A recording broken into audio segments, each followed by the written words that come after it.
हरे कृष्णा। आप सब भक्तों का हार्दिक स्वागत है इस शुक्रवार या श्रीमद् भगवद गीता कक्षा में।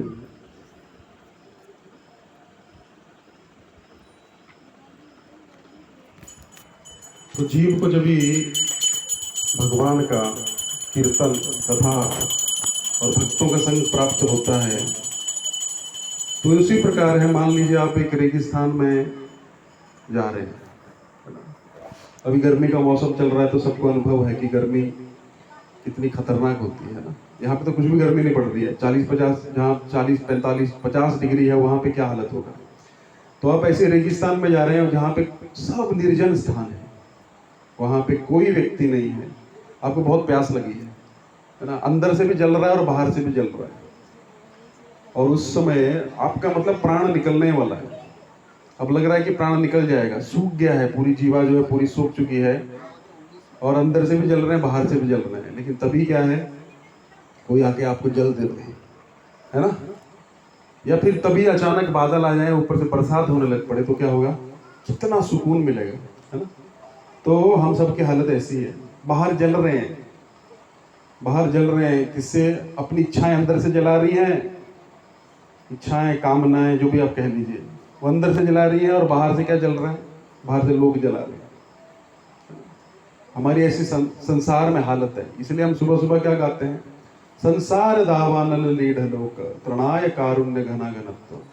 इसका अर्थ यह है कि संसार जो है दावानल के समान है। एक पशु है, आजकल जंगलों में आग लगती है, अब पशु है, मान लीजिए हिरण है, वो फंस गया है, कैसा, इधर जा रहा है उधर से भी आग की लपटें आ रही है, इधर जा रहा है उधर भी आग की लपटें आ रही है, उधर भी जा रही है उधर, तो उसका बचने का कोई चांस नहीं है, कहाँ जाएगा अब उसका। तो इस प्रकार संसार दावानल, दावानल का मतलब होता है जो आग लगती है ना जंगल की, उसको दावानल कहा जाता है। तो संसार क्या है, दावानल है। अब कहीं पे भी जाएंगे आप क्या होंगे, हर तरफ से लपटें आ रही हैं, अलग अलग लपटें, अलग अलग प्रकार की लपटें आ रही है, भागेगा भागेगा कहाँ पे, आप भाग नहीं सकता है। त्राणाय कारुण्य घना घनत्वम, अगर बादल जो है कृपा करके क्या कर दें, कारुण्य करुणावश क्या करें, ऊपर से बरसात कर दें तो हमारा चांस है बचने का, है ना, अन्यथा कोई चांस नहीं है। तो संसार दावानल लीढ़ लोक, ये लोक कैसा है, संसार कैसा है, दावानल लगी हुई है। त्राणाय कारुण्य घना घनत्वम, अगर घने घने काले बादल आ जाए और बरस जाए तो जीव बच जाएगा, वैसे हमारा हालत है। तो जब ही हमको थोड़ी बहुत बूंदें प्राप्त होती है किसकी, कृष्ण कथा की, कृष्ण कीर्तन की, भक्तों का संग, तो ऐसा लगता है अरे मैं कहाँ था, है ना, जल रहा था मैं बाहर, यहाँ पे आया तो कितना सुकून मिला। तो वैसे गुरुदेव होते हैं, है ना। वंदे गुरु श्री चरणारविंद, ऐसे गुरु को हम प्रणाम करते हैं। मैं तो संसार में दावानल में जल रहा था, अग्नि की लपटों से जल रहा था, ऐसा लग रहा था अब मेरा कोई बचने का साधन नहीं है, है ना। लेकिन तभी क्या किया, गुरुदेव बादल के समान आए और हमारे जीवन में क्या हुआ, बरसात कर दिए, तो उससे क्या हुआ, ठंडक मिल गई। तो ऐसे गुरुदेव को प्रणाम हो। ऐसे बहुत सारे और भी गुरु के 8 लक्षण हैं, तो ये सबसे प्रमुख हम सुबह सुबह ही गाते हैं कि गुरु की करुणा कितनी महान है। तो सत्संग जो है बड़ा दुर्लभ है ना। ऐसा कहा जाता है, साधु संग सर्व शास्त्र कहे, लव मात्र साधु संग सर्व सिद्धि हो।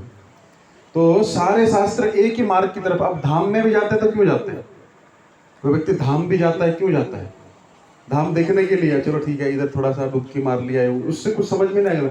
धाम में व्यक्ति इसलिए जाता है वहां साधुओं का संग करे। तो शास्त्र श्रीमद् भागवत बोलता है कि अगर कोई व्यक्ति सिर्फ जाता है, वृंदावन चला गया, मथुरा चला गया, अयोध्या चला गया और जाके कुछ कुंडों में स्नान करके आ गया, तो ये तो उसी प्रकार है जिस प्रकार गाय भैंस जाती है और किसी कुंड में घुस जाए, है ना। तो उसको क्या पता लग रहा है, उसका लाभ है लेकिन उतना लाभ नहीं है जब तक वो किसी साधु पुरुष का संग नहीं करता। किसी साधु से सुनेगा तो क्या बोलेंगे, अरे तुम संसार में जल रहे हो, थोड़ा हरि कथा करा करो, हरि कीर्तन किया करो, उससे लाभ है धाम का, धाम यात्रा का। नहीं तो क्या है, टिकट कटाया, जाके आगे कोई फायदा नहीं हुआ, अगले साल फिर जाएंगे, डुबकी मारेंगे गंगा में, पाप का सारा नाश हो जाएगा, लेकिन फिर आके नए पाप करेंगे। तो ये चलता रहेगा, पुनरपि जननम पुनरपि मरणम। तो उसी प्रकार क्या है, हरि कथा अगर प्राप्त हो, है ना, तो धाम जाने की भी क्या आवश्यकता है, जहाँ पे हरि कथा हो रही है वो धाम ही। तो पता नहीं कौन से जन्म का आपका पुण्य उदय हुआ है, अभी आप नहीं समझ पा रहे हैं कि आपको हरि कथा, गीता, भागवत यहाँ पे आपको सुनने को, भगवान का दर्शन प्राप्त होगा। तो एक बार मैं थोड़ा गीता का महात्म्य बोलूँगा, है ना, पहले अध्याय का। क्योंकि महात्मा बोलेंगे तो उससे हमको पता लगता है कि कितना महत्वपूर्ण चीज़ है, फिर गीता शुरू करेंगे। तो शिवजी पार्वती बैठे हैं कैलाश पे। पार्वती शिवजी से प्रश्न करती है कि प्रभु आपने हमें सारी कथाएं सुनाई है ना, सारी कथा आप हमें सुना रहे हैं, और एक पति का ये कर्तव्य है अपने पति को धर्म में लगाए। वैसे तो धर्म पत्नी कहा जाता है। धर्म पत्नी का अर्थ क्या है? धर्म पत्नी वो पत्नी है जो अपने पति को धर्म में लगाए। पति को बहुत सारी टेंशन रहती है ना, खर्चा चलाना है, बच्चों की फीस भरनी है, ये करना है करना। लेकिन पत्नी क्या बोलती है? अजी इस बार आपने मंदिर में कुछ दिया नहीं, इस बार कुछ धर्म के कार्य में कुछ लगाया नहीं। तो जो धर्म की तरफ प्रेरित करे उसको कहा जाता है धर्म पत्नी, नहीं तो अधर्म पत्नी। ठीक है। तो शिवजी और पार्वती जो है, शिवजी जो है गुरु हैं, पति जो है गुरु रहता है। किसी भी स्त्री का उसका पहला गुरु जो है कौन है? पति। ऐसे शास्त्र में वर्णन आता है, पति अगर कुछ भी अच्छा कार्य करता है उसका 50% अपने आप पत्नी के अकाउंट में चला जाता है, और पत्नी कुछ बुरा करती है उसका 50% किस में चला जाता है? पति के इसमें, है ना। तो पति का कर्तव्य है उसको सही मार्ग पे लगाना, नहीं लगा पा रहा है तो भुगतना पड़ता है ना। जैसे भगवत गीता में, श्रीमद् भागवतम में श्लोक है, आप पिता मत बनिए जब तक आप ज्ञान नहीं दे सकते। अपने पुत्र को जन्म मृत्यु के चक्कर से नहीं छुड़ा सकते। गुरु मत बनिए, गुरु की रिस्पॉन्सिबिलिटी है। ऐसा नहीं है आए गए थोड़ा पैसा दिए चले। गुरु का बहुत बड़ा रिस्पॉन्सिबिलिटी रहता है। आपने अपने बच्चे को ट्यूशन भेजा, पूरा साल 50,000 फीस दी, है ना, और वो फेल हो गया, तो आप क्या सबसे पहले किसको पकड़ेंगे? जाके किसको पकड़ेंगे? बच्चे को तो पकड़ेंगे, लेकिन सबसे पहले किसको पकड़ेंगे? है ना। वैसे गुरु का कर्तव्य है। ऐसा नहीं है आए हरि बोल किया चले गए। अरे वो जिम्मेदारी होता है। अगर आप पे कोई आ रहा है, आप पे आश्रित है, आप पे आश्रित है, प्रभु जी हमको ज्ञान दीजिए, अगर वो गलत करेगा ना उसका भाग आपको भी भोगना पड़ेगा। अब बोला ठीक है प्रभु सब कुछ करते रहो, खाली तुम डोनेशन देते रहो, जो करना करो, तो उसका क्या होगा? पाप खाना पड़ेगा उसको। ये है जिम्मेदारी, है ना। इसी प्रकार पिता का पुत्र बिगड़ता है तो सबसे पहले दुख किसको लगता है? सोसाइटी में भी नाम खराब होता है, पुलिस भी पकड़ के लेके जाती है, पिता को भी बुलाती है, अरे आपका पुत्र ऐसा कर रहा है, जिम्मेदारी है ना। उसी प्रकार पत्नी की जिम्मेदारी किसकी है? पति की। तो जिम्मेदारी है, जिम्मेदारी के आप भाग नहीं सकते हो। आपका रिस्पॉन्सिबिलिटी होता है कि नहीं होता है? जॉब आप करते हैं तो आपका जॉब रिस्पॉन्सिबिलिटी है कि नहीं? वहां से आप भागेंगे तो क्या होगा? आपको पकड़ा जाएगा। किसकी ड्यूटी थी, किसने गड़बड़ किया, तो ये जिम्मेदारी वाला काम है। ऐसा नहीं है। तो जब आप पे कोई आश्रित है तो आपका कर्तव्य है। दूसरी बार पत्नी आश्रित है पति पे, पति खुद ही नहीं करता है तो पत्नी बेचारी करेगी भी तो क्या करेगी? आश्रित है। जैसे बच्चा आश्रित है अपने माता पिता पे, उसका डायपर चेंज कराएंगे तो करेगा, नहीं तो नहीं करेगा, है ना। तो उसी प्रकार एक बहुत बड़ा जिम्मेदारी है। ऐसा नहीं है, ब्राह्मणों पे वो जिम्मेदारी होती थी। तो पति अपने पति से प्रश्न करती है, कौन? पार्वती। उनका वही चलता रहता है। शिव जी को जॉब तो करते नहीं है ना, कि मैं 9 to 5 करके आए हैं तो थक गए हैं, वो पूरा दिन उनका वही काम है, ना कोई फ्लैट है ना कुछ है, बस पूरा दिन भजन कीर्तन चलता रहता है, कथा चलती रहती है। तो शिव जी से पूछा पार्वती ने कि ऐसा कोई धर्म का सिद्धांत है जो अभी तक आपने हमें नहीं बताया है? तो शिव जी मुस्कुराए, बोले हाँ एक सिद्धांत है। तो फिर बोलते हैं कि यही प्रश्न एक बार लक्ष्मी ने किया था, किससे? नारायण से। तो लक्ष्मी और नारायण के प्रसंग में भी जाते हैं कि क्षीर सागर में भगवान विष्णु शयन कर रहे हैं। उनका सुंदर रूप है। कैसा रूप है? जैसे अलसी होती है ना, अलसी देखिए आपने, अलसी का फूल होता है ब्लू कलर का, वैसा भगवान विष्णु का रूप है, मतलब रंग है। तो भगवान शयन कर रहे हैं, योग निद्रा में। आप देखेंगे फोटो, भगवान सोते रहते हैं, तो सोते नहीं, योग निद्रा में रहते हैं, वो आत्मा में रमण करते हैं। हम लोगों को क्या है, सब कुछ बाह्य चाहिए। हम लोग को जब तक बाहर से आनंद नहीं आए, हम आनंद खोजते हैं किसमें? बाहर। और साधु ढूंढता है अंदर। जो अंदर आनंद ढूंढे वो आत्मा राम होता है, जो बाहर आनंद ढूंढे वो क्या होता है? भोगी होता है। क्योंकि हमको बाहर से आनंद चाहिए। अच्छा खाएंगे तो क्या होगा? आनंद लगेगी, फिर वो बीमारी भी बनेगी, है ना। हमको आंख से अच्छा देखना है, कान से अच्छा सुनना है, त्वचा से अच्छा टच करना है, नाक से अच्छा सूंघना है, इसको इंद्र तृप्ति कहा जाता है, जो अपने लिए किया जाता है। तो हम क्या करते हैं? सुख कहाँ ढूंढते हैं? बाहर। भगवान कहाँ और साधु कहाँ सुख है? अंदर है। इसलिए भगवान का एक नाम है आत्मा। तो भगवान जो है आत्मा में रमण करते हैं, मतलब अपने में ही रमण करते हैं। तो एक बार लक्ष्मी जी ने प्रश्न किया भगवान से कि प्रभु आप किसका ध्यान करते रहते हो? कोई ऐसी शक्ति है आपसे भी परे है जिसका आप ध्यान करते हैं? योगी साधु गण तो किसका ध्यान करते हैं? आपका। आप किसका ध्यान करते रहते हैं अंदर बैठ के? तो भगवान मुस्कुराए, थोड़ा शॉर्ट में बोल रहा हूँ। भगवान बोले मैं अपनी शक्तियों पे ध्यान करता हूँ, मैं देखता हूँ कितनी अद्भुत है मेरी शक्तियां, है ना, कैसे कार्य कर रही है। तो प्रभु इसका कोई रूप है क्या इन शक्तियों का, कि आपने विस्तार पूर्वक कहीं बताई हो तो हमको बताइए। बोले ये है। क्या है ये? गीता। गीता के अंदर मैं गीता का ध्यान करता हूँ, जो मैंने अर्जुन को बताया है उसका ध्यान करता हूँ। उसमें क्या ध्यान करने लायक है? पहले 5 अध्याय जो है गीता के वो मेरे सिर है, अगले 10 अध्याय जो है वो मेरे भुजाएं हैं, और 16वां अध्याय जो है मेरा पेट है, और 17वां और 18वां जो अध्याय है वो मेरे चरण है। तो साक्षात गीता के रूप में मैं ही हूँ। ऐसा नहीं है गीता एक पुस्तक है, मैं गीता ही हूँ, है ना। भगवान जैसे कोई भी रूप बना सकते हैं, वराह, कच्छप, और क्या है, और कौन सा रूप होता है भगवान का? नरसिंह रूप। अभी नरसिंह जयंती आ रही है 22 तारीख को, है ना। तो ये जो सारे रूप भगवान लेते हैं, ऐसे जब भगवान बुक के रूप में आते हैं तो श्रीमद् भागवतम और भगवत गीता बन जाते हैं। भगवान तो कुछ भी रूप ले सकते हैं, है ना। भगवान सुअर का रूप लेते हैं तो वराहदेव कहलाते हैं, कच्छप कुर्म का लेते हैं तो कुर्म, है ना, कछुए का लेते हैं तो, है ना, सर्प का लेते हैं तो अनंत शेष कहलाते हैं। उसी प्रकार अलग अलग रूप हैं, है ना। तो इसी प्रकार मेरा बुक का रूप जो है वो साक्षात मैं ही। तो बोले कि फिर गीता जो पढ़ता है उसका क्या होता है? तो बोलते हैं देवी उसका वही, उसकी गति होती है जो सुशर्मा की हुई थी। ये सुशर्मा कौन था? सुशर्मा नामक एक ब्राह्मण था, है ना। तो उसका ब्राह्मण कुल में तो जन्म हुआ था, लेकिन ऐसे ब्राह्मण कुल में जन्म हुआ था सारे नियम तोड़ते थे।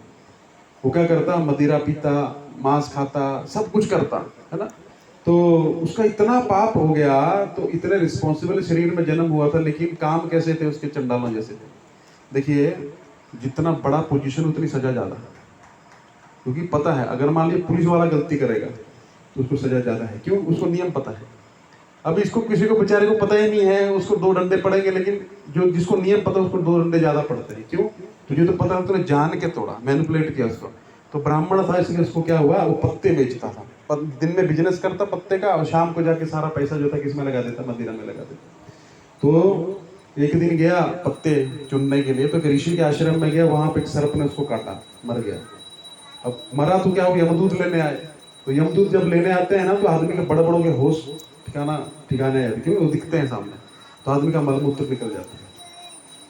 तो वो देख के घबरा गया, उसको पता लगा। तो वो लोग क्या करते हैं, अरेस्ट करने जाती है ना पुलिस, तो पुलिस तो यहाँ पे हथकड़ी, वो लोग भी यम पास से बांधते हैं, यम पास से बांध देते हैं, फिर खींचते हैं। आत्मा को तो कोई बांध नहीं सकता, लेकिन वो सूक्ष्म शरीर को बांधते हैं। आत्मा उसके अंदर है, मन बुद्धि अहंकार का। स्थूल शरीर इधर रह जाता है ना, लेकिन अंदर से निकालते हैं उसको। तो निकालते तो वो व्यक्ति छोड़ता नहीं है, इसलिए शरीर छूटता नहीं है, प्राण, है ना। प्राण क्यों नहीं छूटता है? आसक्ति है ना। आप अपना फोन इधर उधर रख के भूल जाए तो, अरे कहाँ रख दिया, तभी को बोले प्रभु प्रसाद ले लो, फिर अरे प्रसाद बाद में ले लेंगे, भाई पहले ये बताओ फोन कहाँ पे है, ना। अभी भी लिया था 50,000 रुपए का, लेकिन मृत्यु के समय तो फोन भी छोड़ना है, पत्नी भी छोड़नी है, फ्लैट भी छोड़ना है, बच्चे भी छोड़ना है, और सारा रील घूमता दिमाग में, और अपने आप ऑटोमेटिक सेटिंग है वो, डिफॉल्ट, है ना। जैसे शरीर निकलने लगता है तो व्यक्ति को सब याद आने लग पड़ता है, उसका माँ बाप दिखते हैं, बचपन से उसको पूरा रील घूमता है उसका। तो व्यक्ति को क्या लगता है, अरे मैं तो इस शरीर से अपने को अटैच समझता है ना। मैं आपके घर पे जाऊं, आपका घर है, आप आइए प्रभु जी बैठिए, और मैं आपको धक्का मार के बाहर निकालने लगूं, तो आप निकलोगे? आप विरोध करोगे ना। उसी प्रकार उस घर से उसको निकाल रहे हैं जिसको अपना मानता था, नहीं निकलेगा वो, विरोध करेगा ना, बस उसमें ही वो धक्का मुक्की चलती है। वो लोग खींचते हैं और वो छूटता नहीं है, उसमें प्राण निकलता नहीं है व्यक्ति का, है ना। तो प्राण नहीं निकलेगा तो क्या हो जाएगा? धक्का मुक्की चलेगी। तो उसमें क्या होता है, यमदूत बड़ा जोर लगाते हैं। वो लोग ऐसे नहीं रहते हमारी तरह बर्ड, वो तो इस जगत के प्राणी नहीं रहते ना वो लोग तो उनके पास सब हथियार रहता है उनके पास। तो वो लोग सब 3rd डिग्री 4 डिग्री 5 डिग्री सब यूज करते हैं, है ना। तो व्यक्ति का जितना आसक्ति होगा उतना मुश्किल से निकलेगा, है ना। तो जितना आसानी से हो जाएगा, है ना। भक्त जो रहता है उसको पता होता है। नारियल देखा आपने, नारियल पानी पीने वाला जो रहता है, उसमें से निकालो निकलेगा ही नहीं वो, है ना। लेकिन सूख जाता है नारियल तो कैसे हो जाता है, टक करके मारो वो सब अंदर का माल अलग हो जाएगा, है ना। तो भक्त जो है बाहर से ऐसा लगेगा अटैच्ड है, अरे इसका भी घर परिवार है, अंदर से वो छोड़ चुका है, अंदर सूखा नारियल हो गया वो, अंदर से प्रभु जब भी आप चाहो तभी ले लो, है ना। तो उसको ज्यादा कष्ट नहीं होता। भगवान को उसको यमदूत लेना नहीं आते हैं। जिसने भी गले में कंठी पहना है, तिलक लगाया है, भगवान का एक बार भी नाम लिया है, हरे कृष्णा कृष्णा कृष्णा हरे हरे, हरे राम राम राम हरे हरे, उसको यमदूत टच नहीं कर सकते। ये भागवतम में 6 स्कंद में स्वयं यमराज जो है यमदूतों को उपदेश दे रहे हैं। 12 महाजनों में से यमराज एक महाजन है। वो चले गए थे अजामिल को निकालना है ना। खैर वो तो अलग प्रसंग है, कभी और चर्चा करेंगे। तो इसको भी निकाल रहे हैं, सुशर्मा को। तो उसको फिर होश ठिकाने आ गए। लास्ट में बड़बड़ों के होश ठिकाने आता है। तो एक बार हमारी नानी सुनाती है, एक बार एक व्यक्ति था, वो क्या करता था, किसी से भी, पहले तो लिखा पढ़ी इतनी होती नहीं थी, आज से 100 साल पहले, तो किसी की भी जमीन अपना नाम लिखवा लेगा, बोलेगा अरे वो वाला खेत तू ले लेना, है ना। और वो आदमी जो है जुबान पे करता था, लेकिन वो छोड़ता नहीं था खेत, बोलता था तो मेरा है, और उसका साइन करा लेता था। तो लोग पहले अनपढ़ होते थे। तो अभी उसका शरीर छोड़ने का समय आया, लेकिन शरीर छूट नहीं रहा है। अब सब याद आ रहा है ना, घूमता है ना सारा। उसी प्रकार को भक्ति किया है, मान लीजिए जगन्नाथ रथ यात्रा में ये कोई सेवा किया तो वो याद आ जाएगा। तो भगवान जो है उसको तुरंत अंत काले च मामेव स्मरण मुक्त्वा कलेवरम, हम पढ़ेंगे ना कि अंत काल में जो मेरा स्मरण करता है मेरे पास आ जाता है। तो अभी जिसने कोई स्मरण किया ही नहीं है, सेवा की नहीं है, सब झोलमाल किया है, तो क्या हो गया, उसको प्राण नहीं छूट रहा उसका। अब उसको याद आ रहा होगा, लेकिन प्राण यहाँ फंस गया, ऐसा होता है, प्राण निकलता नहीं है। अब घर वालों ने क्या किया, उसको ना बेड से नीचे निकाल, अभी छोड़ देगा, अभी 5 मिनट में छोड़, प्राण छूट ही नहीं रहा है, छूट ही नहीं रहा। सबको पता था उसके कर्म कैसे, कोई बोल नहीं रहा है, अंत समय में क्या बोलेगा। लेकिन अभी 4 बजे उसको नीचे लिटाया, रात के 10 बज गए। अब घर वाले सोच रहे हैं खाना खाएं तो खाएं कैसे, कभी शरीर त्याग देगा, पानी भी नहीं पी सकते है ना। अब घर में ऐसा कोई शरीर त्याग रहा है तो कोई खा पी सकता है क्या, नहीं। 10 बज गया, 12 बज गया, सुबह हो गई, रात भर जाग भी रहे हैं, भूखे हैं, प्यासे, उसका प्राण नहीं निकला था, है ना। फिर शाम तक चलता रहा। अब बोले अरे अब तो 24 घंटा हो गया, निर्जला हो गया तो पूरा, है ना, ऊपर से सोने को भी नहीं मिल रहा, अभी ये प्राण छोड़ क्यों नहीं रहा है। तो फिर कोई बोला, एक्चुअली हमारे नाना जी जो थे उनके पास एक गीता था, गीता प्रेस का, तो रिटायर थे, आर्मी से रिटायर थे, घर में तो वो पढ़ते थे। हम जो भी गीता में इंटरेस्ट हुआ नाना के घर जाते थे, सुबह में वो लोग का उनका नियम था, सुबह एक अध्याय पढ़ेंगे, ठीक है, शाम को एक अध्याय पढ़ेंगे, और सब बच्चे जाते थे उनको बैठा देंगे। तो मैं सुनता था, ये सब महात्मा वगैरह सुनता था, गीता प्रेस का गीता था उनके पास। तो वो बोले कि अरे इसका प्राण नहीं छूटेगा। उन्होंने पढ़ा होगा ना, जो पढ़ता है उसको पता लगता है, देखो जो भक्तों का संग करता है ना उसको बहुत सी चीजें पता होती है। मान लीजिए आपके घर में कोई मृत्यु हो गया, अब हमारे घर में हमारी माता जी का बहुत तबीयत खराब था, मेरी मम्मी का 2-3 साल पहले, तो ऐसा लगा कि मैं भी प्राण छूटने वाला है, लेकिन भक्तों का संग किया था, तो हमने एक तुलसी लगाई थी, उसका 3-4 साल सेवा किया था, बहुत फैली थी वो। लास्ट में मेरी मम्मी के जाने से पहले 6 महीने पहले सूख गई। मैं भी सोच रहा हूँ कैसे सूख गई तेरे साथ, तो उसका ना सारा लकड़ी था। तो शास्त्र पढ़ते रहते तो ऐसे बताया जाता है कि शास्त्र में कि तुलसी का लकड़ी जलाते समय डालते हैं तो वैकुंठ चला जाता है, लेकिन याद ही नहीं आएगा, कर्म नहीं होता। तो चलते समय मैंने वो लकड़ी डाल दी, पता नहीं ऐसे बैग में आया, चलो डाल देते हैं। गंगा जल ले लिया, नरसिंह देव को मायापुर नरसिंह से कुछ आया था इत्र वगैरह वो ले लिया, ब्रज की रज ले ली, है ना, और ऐसे ऐसा राधा कुंड का जल ले लिया। ऐसा दिमाग काम किया, भगवान बुद्धि देते हैं ना, भक्ति किया है तो थोड़ा बहुत तो ये होता, संग करेंगे तो ले लिया। तो फिर मेरे को, मैं ऐसा सोच के नहीं कहता कि शरीर छूट जाएगा, 5-6 दिन बाद शरीर छूट गया आईसीयू में, है ना। तो भगवान को बहुत प्रार्थना किया, बहुत ये किया, चलो वो हमने किया तो आसानी से मतलब 5-6 दिन कष्ट हुआ, लेकिन छूट गया। तो जब लेके जा रहे थे तो मुझे याद आ गया वो चीज़। हमारे बड़े बड़े ब्राह्मण है वहाँ पे, ब्राह्मणों का गाँव है हमारा, उनको याद नहीं आया। तो मैंने बोला देखो तुलसी भी मैं लाया हूँ, सब तो मैंने अपने हाथों सब डाला तो तसल्ली आया, है ना। फिर उसके बाद दाह संस्कार किया, फिर उसके बाद 1 साल तक पूरा गीता का एक अध्याय करता था संस्कृत में, उसका फल, फिर गाय को पानी। तो वो किया तो क्या हो गया, संग किया था तो हुआ ना। तो अच्छा संग करते हैं तो उसका प्रभाव आता है ना, तो याद नहीं आएगा। हम शास्त्र पढ़ेंगे, ठीक है प्रभु जी क्या करना, अब हम तो कुछ भक्ति करेंगे नहीं, हमारे तुलसी डाल देना लास्ट में, है ना, लेकिन नहीं होगा, वो नहीं, याद ही नहीं आएगा। तो ये क्या है, ये कर्मों का। तो वो व्यक्ति जो था उसने कोई संग किया नहीं था, मर रहा है अभी, उसके घर वालों ने भी कोई संग नहीं किया। तो कोई गीता पढ़ते थे हमारे नाना जी, तो बोले कि इसको गीता का अध्याय करो, पाठ करो, तब प्राण छूटेगा इसका, और फल त्यागते रहना। बोला तो कौन करेगा, किसे पढ़ना नहीं था, आप ही करो। तो किया, पहला अध्याय हुआ, फल दे दिया, दूसरा अध्याय, तीसरा अध्याय होते होते उसका प्राण छूट गया, है ना। तो ये होता है साधु संग का प्रभाव। तो ऐसे तो हम बहुत संग करते हैं, व्हाट्सएप पे बहुत सारे मैसेज आते हैं, याद नहीं आएगा जब तक पुण्य नहीं होगा।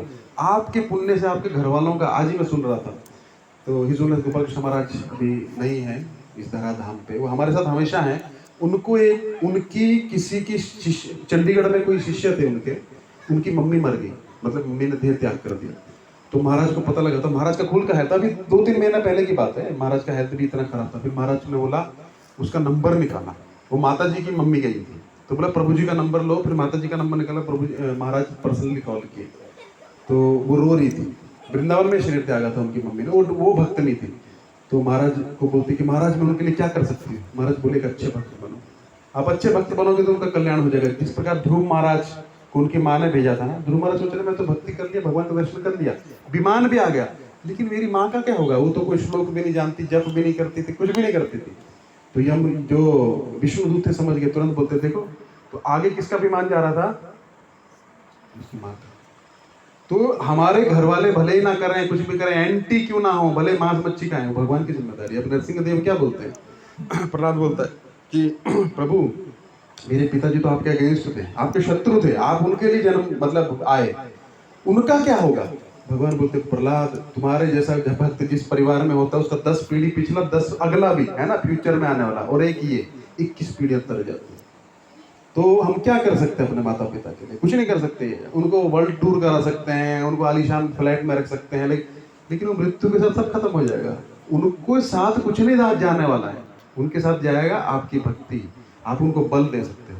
तो उसी प्रकार क्या हुआ, उस व्यक्ति का तो प्राण छूट गया। सुशर्मा जो था अब उसको अपना दिखने लग पड़ा सब कुछ, वो मर गया, उसको घोर नरकों में डाला गया, ऐसे ऐसे नरकों में डाला गया उसको कि उसको सब स्मरण था, अरे मैंने ब्राह्मण के कुल में जन्म लिया, लेकिन मैंने कुछ कार्य नहीं किया। लेकिन आप कर क्या सकते हो? जब फंस गए तो व्यक्ति पछताए तो करेगा, जब शरीर छूट जाएगा तो थोड़े आप कुछ कर सकते हो। अभी तो आ सकते हो, शुक्रवार क्लास में बैठ सकते हो, प्रभु जी से बात कर सकते हो, दर्शन ले सकते हो, प्रसाद खा सकते हो, है ना, कुछ वार्तालाप कर सकते हैं, भक्ति कैसे बढ़ाए। एक बार प्राण छूट जाएगा फिर भूत बन के क्या करोगे? इधर ही मंडराओगे, है ना। अब प्रभु जी कथा सुन रहे हैं हम लोग, लेकिन बात नहीं कर सकते, है ना, ऐसा हो जाता है। फिर वो शरीर जो है छूट गया ना, साधन है ये, साधन छूट गया। तो उसी प्रकार क्या हुआ, सुशर्मा जो था उसको सब याद था। तो कुछ फल जो है नरकों में भुगतने पड़ते हैं, कुछ जो है अन्य योनियों में भुगतने पड़ते हैं, और कुछ बचे खुचे जो रहते हैं वो मानव शरीर में भी भुगतने पड़ते हैं, जैसे हम भुगतते हैं, है ना। प्रारब्ध जो होता है फिक्स हो जाता है। तो 5 चीज मैं बताता हूँ फिक्स होता है। जन्म कहाँ होगा? किसी ने फॉर्म नहीं भरा था, हमारा जन्म जो है बिहार में हो, हमारा जन्म जो है हिमाचल में होना चाहिए, नहीं, जहाँ कर्म के साथ दे देते हैं। माता पिता किसी ने नहीं चुने थे, पति किसी ने नहीं चुना था, बच्चे किसी ने नहीं चुने थे, कितना पैसा आएगा वो फिक्स रहता है, और कहाँ मृत्यु होगी वो फिक्स। इसके अलावा आप कुछ नहीं कर सकते। ये 5 फिक्स है, बाकी फ्री विल है। अब इसके अंदर ही आपको करना है। एक जैसे गाय या भैंस को बांध दिया, वो कितना घूम सकती है, जितना उसकी रस्सी है ना, बस उसमें घूमेंगे आप। नया कर्म करेंगे, है ना, नया कर्म तो पुरुषार्थ करना पड़ेगा। आपने क्या किया, फसल बोई, एक बार काट ली तो खत्म हो गया क्या? फिर से बोनी पड़ेगी ना। तो वैसे हमारा चलता है, जो जो कर्म पकता चलता है वैसे वैसे उस जन्म का लगता चलता है। कोई करोड़ जन्म पहले का पक गया तो करोड़ जन्म पुराना फल हमको मिल जाएगा, ऐसे चलता रहता है। तो खैर कर्म में हम जाएंगे जब हम 4था अध्याय करेंगे, अभी आएगा कर्म का। 3रे अध्याय में भगवान बोलेंगे कर्म अकर्म विकर्म, उसमें डीप में जाएंगे, ठीक है। होता क्या है, कैसे पकता है, कैसे कुछ जन्मों के फल इस जन्म में मिल जाते हैं, है ना, करोड़ जन्म का फल, ऐसे वो बहुत पेचीदा चीज है। तो सुशर्मा जो था बैल बना, अब उसको पशु होने देनी है ना, बैल बना। अब बैल भी बेचारा इतना अभागा बना, ऐसे कर्म किए थे, बैल भी एक गरीब के घर में बना, है ना, और वो लंगड़ा था व्यक्ति। अब देखिए पशुओं में भी वैरायटी होती है। एक कुत्ता जो है वो मर्सिडीज जाते हैं ना बीच पे, जाइए एक कुत्ता अंदर से देख रहा है मर्सिडीज से, और एक कुत्ता बेचारा बाहर लात खा रहा है ना, है ना। क्योंकि कुत्ता ऐसा खाना खा रहा है जैसे आपने भी नहीं खाया होगा, ऐसे शैम्पू से नहा रहा है, और एक कुत्ता बेचारा बाहर बरसात में भीग रहा है ना। क्यों? तो ये पशुओं में भी कर्म लगता है। सोचिए पशुओं का भी, जो पशु योनि में भी अगर अच्छा है कुछ तो पशु में भी भोगता है। ऐसे बहुत सारी चीजें। अब भैंसे भी कई प्रकार की होती हैं, है ना, उसमें कुत्ते भी कई प्रकार के होते हैं, तो मतलब अलग अलग वैरायटी है। तो ये जो था बेचारा, इसका कर्म इतना खराब था, एक गरीब के घर में हुआ। अब वो लंगड़ा था, वो व्यक्ति, वो चलता नहीं था, उसको लगा कि एक वाहन ले लेते, तो बैल पे बैठ जाता था, तो उसको खाने को कुछ नहीं देता था। अब खाने को कुछ नहीं देता था तो क्या होता था, उसकी हड्डियां पसलियां दिखने लग पड़ी। जानवर में होता है ना पसली दिखती है। अब बेचारा इतना दुखी था, उसको याद था, लेकिन उसको पानी नहीं देता टाइम से, उसको खाना नहीं देता टाइम से, उसको सब याद है। तो एक दिन क्या हुआ, सारा परिवार बैठ गया, कहीं जा रहे होंगे मैरिज में कहीं पे, तो सारे बैठ गए साथ में। अब उसको चढ़ाने लगे, वो लोग चढ़ाने लगे तो क्या हुआ, चढ़ाई में उसको ऐसे दम निकल गए। अब आगे दलदल आया और दलदल में वो फंस गया।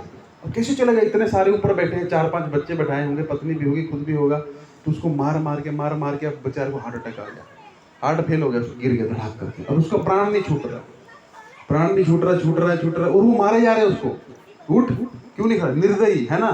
तो ऐसा निर्दयी मालिक मिल गया उसके कर्मों के हिसाब से। तो मार मार के उसकी हालत खराब कर दी। इतने में को भला आदमी जा रहा था, बोला अरे क्यों मार रहे हो उसको, अरे उठता नहीं है ये, देखो कितना ढीठ हो गया, अरे इसका प्राण छूट रहा है, तुम मार रहे हो ऊपर से इसको इतना। तो बोले अरे, फिर ऐसे ऐसे करते भीड़ इकट्ठी हो गई, है ना, भीड़ इकट्ठी होगी तो सब, वो जो आदमी था वो बोला देखो भाई, मैंने कोई भी अच्छा कर्म किया होगा ना, इसको मैं अपना फल दे देता हूँ। इसको देखा देखी में सब फल देने लग पड़े। सब बोलते अरे हमने भी कुछ अच्छा किया, इसका प्राण छूट जाए। प्राण नहीं छूटता तो अटक गया ना, अब प्राण अटक गया यहाँ पे, ना वो अंदर है ना बाहर है। वो आदमी का क्या हालत है, उसको पुण्य देना पड़ता है तो छूटेगा, क्योंकि खुद खुद को पुण्य किया नहीं है। तो ऐसा करते करते करते एक वैश्या भी वहां थी, है ना।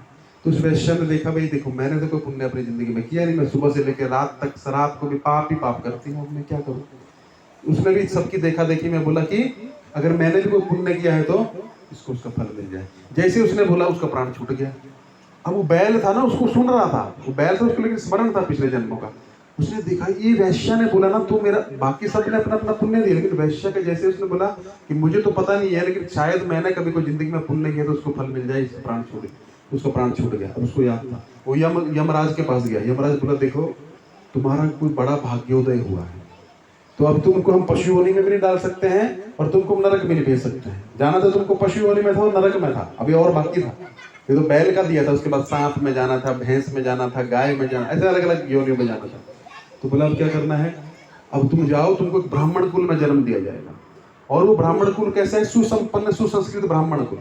वहाँ गीता का पाठ होता है, भागवत का पाठ होता है, उपनिषदों का पाठ होता है, और बड़े ब्राह्मण कुल में उसको जन्म दे दिया। अब उसको याद था, लेकिन जब उसको अपना पुराना जन्म याद था, जब वो बड़ा हुआ, थोड़ा होश संभाला उसने, रोज गीता का पाठ करता, वेद पाठ करता, ये करता, उसको बचपन से ये मिल गया। तो देखिए अगर आप भक्ति पूरी नहीं कर पाए, छठे अध्याय भगवान बताएंगे, अर्जुन प्रश्न करेगा प्रभु अगर हम गीता पूरी नहीं सुन पाए, पहले ही टपक गए, गीता 18 अध्याय नहीं हो पाए तो क्या होगा, हमारा तो सारा फेल चला जाएगा। ना माया मिली ना राम, घर वालों की भी गाली मिली तो भक्ति का भी कुछ नहीं मिला, है ना। तो हम क्या करेंगे, भगवान बोलते हैं ऐसा नहीं होता। जैसे कोई बादल आया छिन्न भिन्न होकर चला गया, बरसात किया नहीं तो क्या है इसकी गति, भगवान बोलते नहीं, जिसकी जितनी भक्ति है उसको वो भक्ति आगे से चालू होगी। 10% भक्ति है ना, तुरंत आपकी 11% अपने स्मरण आ जाएगा पुराना। इसे कुछ कुछ बच्चे होते हैं जिनको श्लोक तुरंत याद हो जाते हैं, पिछले जन्म में पढ़े हुए हैं उन्होंने।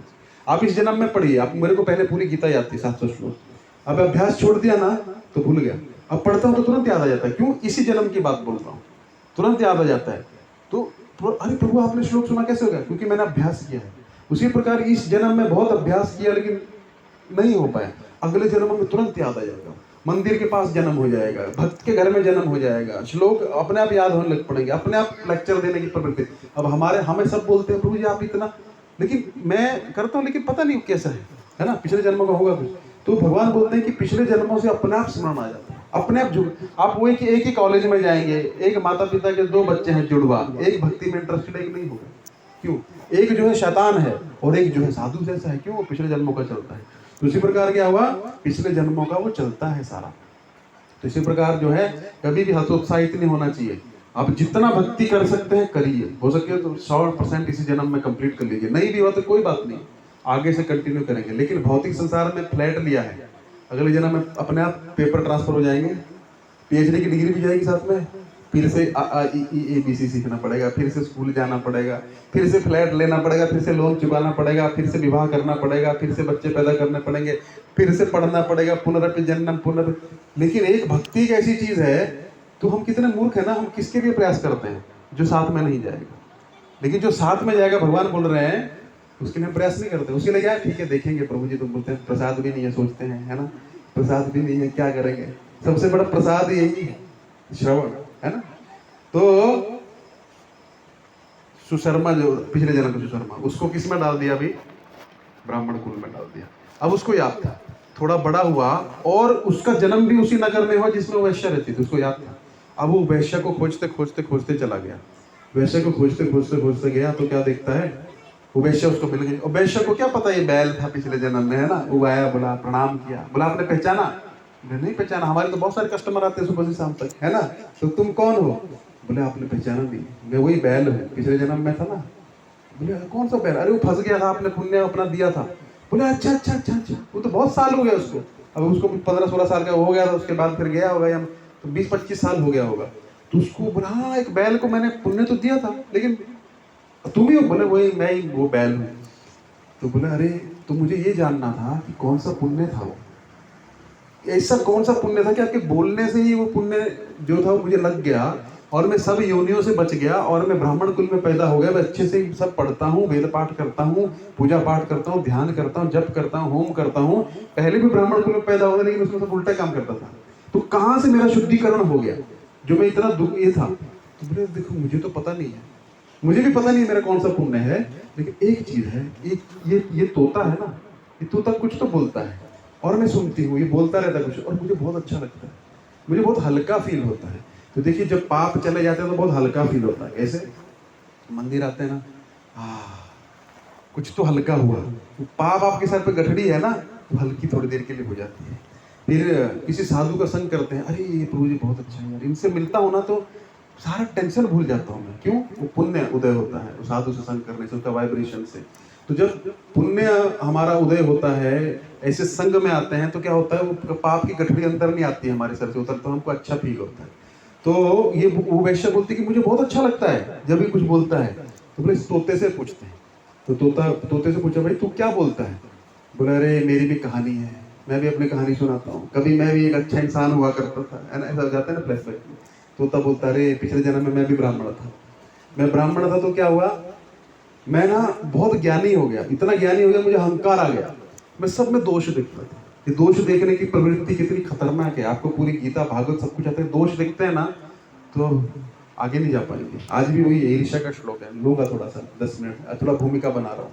काफी दिन हो गया ना, काफी लोग काफी दिनों के बाद आए हैं, फिर थोड़ा अग्नि जलानी पड़ेगी, उनको गर्म करना पड़ता है कि नहीं। तो क्या बोल रहा था? तोता। तो तोता बोलता है मैं बहुत ज्ञानी था और मैं सब में दोष देखता था, कोई भी भक्त आता था उसमें दोष, अरे ये ऐसा है ऐसा, 99 अच्छी चीज छोड़ देता था, एक दोष ऐसे उजागर करता था उसमें, वो दोष दर्शन करते करते मुझ में दोष आ गया। आप किसी भी आदमी का कोई क्वालिटी देखेंगे ना, वो आप में आ जाएगा, ये पक्की बात है। कोई आदमी जो है अमिताभ बच्चन को बहुत फॉलो करता है, उसकी जैसी आवाज हो जाती है, उसके जैसे बाल रख लेता है, उसके जैसे चलना शुरू कर, अपने आप। लोग क्रिकेटर सचिन तेंदुलकर को बैटिंग करते हुए देखते थे ना, कभी नेट में गए नहीं है, कभी नहीं, लेकिन उसके जैसे बैटिंग करना चालू। कोई राहुल द्रविड़ को देखता था, है ना, हम बचपन में बहुत फॉलो करते थे, तो क्या था वैसे बैटिंग अपने आप हो जाती। तो बॉलिंग करता था ब्रेटली जैसा, तो हमारा एक्शन वैसा हो जाता होता है ना। जिस चीज का आप जो चीज देखोगे ना वो आप में अपना पा जाएगा। तो वो दोष देखता था, दोष देखते देखते सारे उसमें आ गए। और दूसरे का दोष दर्शन से क्या होता है, क्या होता है, वो दोष अपने में आता है। तो धीरे धीरे धीरे मैं अपने गुरु में भी दोष देखने लग पड़ा, सदगुरु में। तो गुरु जी पास में बैठा थे, तो मैं देखता रहे तो इतना भोजन करते हैं, मैं 3 चपाती खाता हूँ, 6 चपाती खाते हैं, इनको तो संयम होना चाहिए, दोष देखते हैं। इसलिए बोला जाता है गुरु आग, है ना, गुरु वैष्णव और अग्नि, इन तीनों के ज्यादा पास नहीं आना चाहिए, है ना। अग्नि, हम खाना तो अग्नि में बनाना है, कोई बिना अग्नि के बना सकता है, लेकिन एक डिस्टेंस रखना पड़ता है ना। तो प्रभुपाद जी अपने शिष्यों को बोलते थे कि मेरे ज्यादा पास मत आओ, दोष दिखने शुरू हो जाएंगे। वेस्टर्न लोग थे ना वो सारे, तो वो लोग सब स्टिंग ऑपरेशन करते थे। एक बार प्रभुपाद जी के कमरे में सीसीटीवी कैमरा लगा दिया उन लोगों ने, रिकॉर्डिंग, है ना, ये स्वामी जी क्या कर रहे हैं, उनको सब, क्योंकि क्या है वो लोग को विश्वास नहीं आता जल्दी। वो लोग देखते हैं ना स्कैंडल्स होते हैं बड़े बड़े, प्राइम मिनिस्टर, उनके प्रेसिडेंट बड़े बड़े स्कैंडल करते, उनको विश्वास नहीं है किसी पे। लेकिन इंडिया में कोई ऐसा करेगा तो भले ही साधु गलत है, लेकिन साधु पे दोषारोपण नहीं कर सकते, ये संस्कार होते हैं। तो प्रभुपाद जी वही कर रहे हैं, रात को उठ रहे हैं, जप कर रहे हैं, लिख रहे हैं, तो 2-3 दिन का रिकॉर्डिंग दिखा। प्रभुपाद जी को पता लगा, प्रभुपाद जी सबको बुलाए, बोले गुरु में दोष देख रहे हो तुमको लगता है गुरु साधारण मनुष्य है, लेकिन उनको कुछ मिला नहीं, क्योंकि प्रभुपाद जो अंदर थे वही बाहर थे, है ना। तो ये हो, तो आग के पास भी आप उतना ही जाना चाहिए जितना आपका काम हो जाए। सेकने के लिए पूरे अंदर घुस जाएंगे तो पूरे सिक जाएंगे, है ना। तो इसलिए क्या है, गुरु अग्नि और वैष्णव, इनके ज्यादा पास आएंगे ना तो दोष दिखेंगे। फैमिलियरिटी ब्रीड्स कंटेम्प्ट, एक इंग्लिश में कहावत है कि बहुत अति मित्रता, अब गुरु के अपनी तरफ उनको गले में हाथ डाल दिया। फ्रेंडशिप का मतलब ये नहीं है ना, हमको गुरु भले ही हमको अलाउ कर रहे हैं, लेकिन हमारी एक मर्यादा होनी चाहिए। वो आजकल मर्यादा लोग पालन करते नहीं है, अगर थोड़ा सा प्रेम से बोल दो तो सर पे बैठ जाते हैं, है ना, मतलब सुनते ये तो हमारे जैसे ही है, हमारे से बात कर रहा है ना। मर्यादा होनी चाहिए, गुरु की भी एक मर्यादा होती है, तो शिष्यों को अपनी मर्यादा कभी भी नहीं भूलनी चाहिए, है ना। तो ये मर्यादा में हम जितना रहेंगे उतना बचे रहेंगे। अग्नि से हम जितना डिस्टेंस बना के रखेंगे जितना जरूरी है, नहीं तो जल जाएंगे।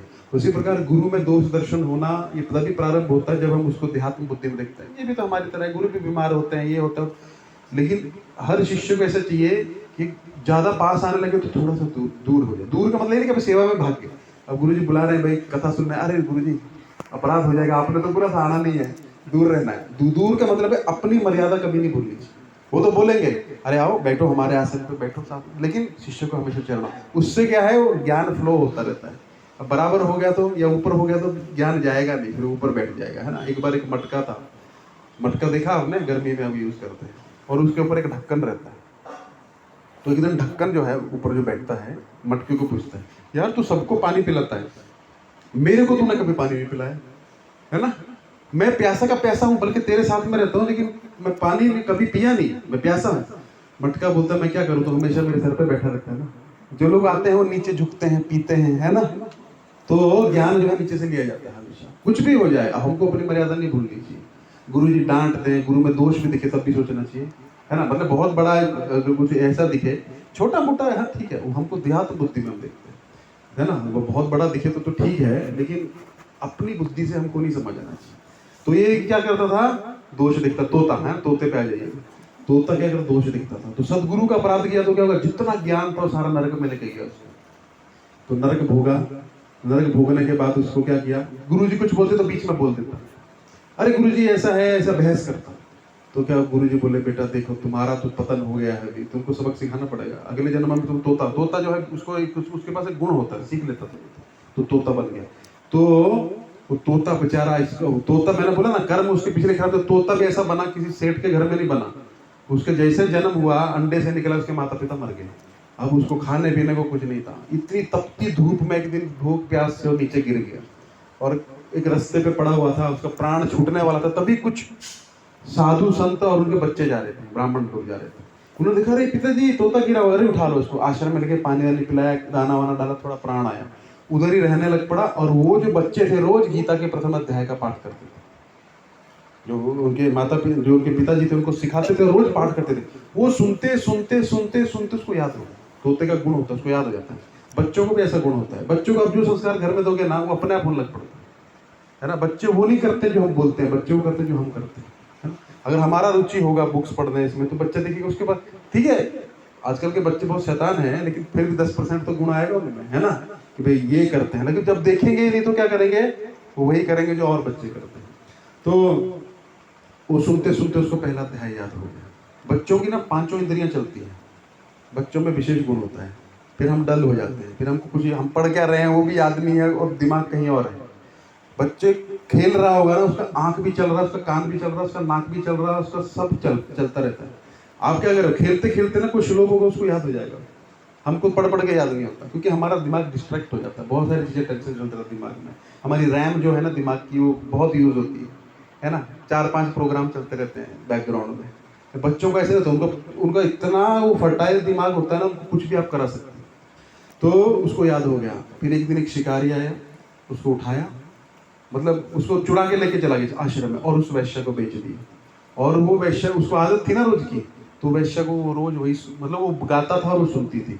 वो पुण्य होता होता उसके पास हुआ था, वैश्य के पास। ये गीता की महिमा है। फिर बाद में तीनों को पता लगा, फिर तीनों फिर घर में गीता पाठ करने लगे और बाद में मुक्त हुए। इसी प्रकार भगवान विष्णु बोलते हैं कि जो भी गीता का पाठ करता है, एक अध्याय नहीं कर सकता तो आधा नहीं कर सकता तो एक श्लोक भी नहीं तो आधा श्लोक, आधा भी नहीं तो एक चौथाई भी नहीं तो एक शब्द भी नहीं तो एक अक्षर जो गीता का रोज पढ़ता है, मतलब इसका मतलब ये नहीं कि एक अक्षर पढ़ेंगे हम बस, है ना। लेकिन ये महिमा है, गीता जो है ये भगवान ब्रह्म शब्द है, ये साक्षात भगवान के मुख से निकला है। गंगा कहाँ से निकली है? वो तो शिव जी की जटाओं से निकली है, वो तो शिव जी ने उसको धारण किया, इतना वेग था उसका। लेकिन निकली कहाँ से? जब वामन देव ने अपना पाँव उठाया था ना, पता है आपको, तो कर्णोदक सागर जो है जहाँ महाविष्णु लेटते हैं, वहां पे छेद हो गया। ऊपर जो एक समुद्र है, ऊपर क्षीर सागर बोलते, क्षीर नहीं, कर्णोदक सागर बोलते हैं। कर्णोदक सागर ही गंगा है। तो गंगा का हल्का सारा का गुलाबी रहता है, कभी भी देखना। वो भगवान विष्णु का जो चरण का जो था ना लाल कलर, जो ऐसा होता है ना लाल सा, वो लग गया उसमें। तो वो इतना वेग से नीचे आई कि पूरा भाग के ले जाते। फिर वो स्टोरी आप जानते हैं, शिव जी ने उसको सर पे धारण किया। तो गंगा कहाँ से निकली? भगवान के चरणों से निकली है। गंगा जल मतलब जैसे भगवान को हम पाँव धुलाएं, चरण धुलाएं और पिए, वो गंगा जल है। चरणामृत पीते हैं ना हम लोग, गंगा जल चरणामृत, गंगा के जल कभी सड़ता नहीं है, इतना पवित्र है। तो और कोई पानी होगा उसमें आप सड़ जाएगा, लेकिन गंगा जल से, क्योंकि भगवान को टच किया है ना। गंगा कहाँ से निकलती है? भगवान के चरणों से। और गीता कहाँ से निकली? मुख से। वैसे भगवान के चरण और मुख में कोई अंतर नहीं, फिर भी चरण में और मुख में अंतर होता ही है थोड़ा बहुत। तो दिव्य हैं दोनों, उनको हम चरण कमल भी बोलते हैं, मुख कमल भी बोलते हैं। कमल से तुलना कर सकते हैं, तुलना तो नहीं कर सकते, लेकिन कमल ही इतना क्लोज है इस संसार में जिससे हम थोड़ा सा समझ सकते हैं उस चीज। तो गंगा कहाँ से निकली है? पैरों से, चरणों से। और गीता कहाँ से निकली? मुख से। तो भगवान के मुख से जो चीज निकली वो श्रेष्ठ होती है ना। लेकिन गंगा में आप जाएंगे, उसमें भी पाप का शमन होता है, लेकिन जाना पड़ेगा, टिकट कराना पड़ेगा, सब करना पड़ेगा, खर्चा करना पड़ेगा। फिर आएंगे, फिर से पाप कर्म करेंगे, फिर अगले साल फिर जाएंगे, चलता रहेगा। लेकिन गीता जो व्यक्ति रोज पढ़ता है, उसको पाप करने की इच्छा समाप्त हो जाती है, वो पाप ही नहीं करेगा। क्यों? कि रोज गीता पढ़ रहा है। तो गीता में रोज स्नान करना चाहिए, जिस प्रकार गंगा में स्नान करके पवित्रता होती है। गीता, गंगा और गौ, तीन चीज, और एक तुलसी, है ना, ये भगवान को बहुत प्रिय है। तो जहाँ पे भी देखें उनको प्रणाम करना चाहिए। तो इस प्रकार जो है गीता का ये महात्मा है। ठीक है, अभी आते हैं गीता में लौट के, 10 मिनट करते हैं। तो अभी हम गीता की कौन से अध्याय में हैं? बोलोगे सारे? हैं? तीसरे अध्याय में कितने श्लोक हुए थे? 31 तक हो गया था, है ना। तो गीता में भी हमने अभी शुरू किया था क्या? हमने सब बहुत डिटेल में देखा है ना। जिसको है वो लेक्चर जाके सुनता रहे, मैंने सब लगाए हैं लेक्चर, शुरू से बहुत डिटेल में हम लोग देख के कर्मयोग पे पहुंचे हैं। तो कर्मयोग पे भगवान बोले कर्म तो करना पड़ेगा, कर्म नहीं करोगे तो क्या होगा? तुम्हारा शरीर नहीं चलेगा। अरे प्रभु, लेकिन कर्म करेंगे तो हमारा भक्ति नहीं होता है, हम मंदिर, हम जंगल जाएंगे, जंगल भक्ति के भगवान नहीं। लेकिन अर्जुन अपने तर्क दे रहा है, लेकिन भगवान क्या कर रहे हैं? भगवान उसको बता रहे हैं कि ऐसे नहीं होता है ना। और सबसे पहले क्या संदेश दिए भगवान? मैं हर बार बताता हूँ, रिपीटिशन इज मस्ट। रिपीटिशन करते रहते तो याद रहता है। गीता का ज्ञान पहले देने से पहले भी भगवान क्या बोले? 2.13 क्या है? दूसरे अध्याय का 13वां श्लोक निकालिए।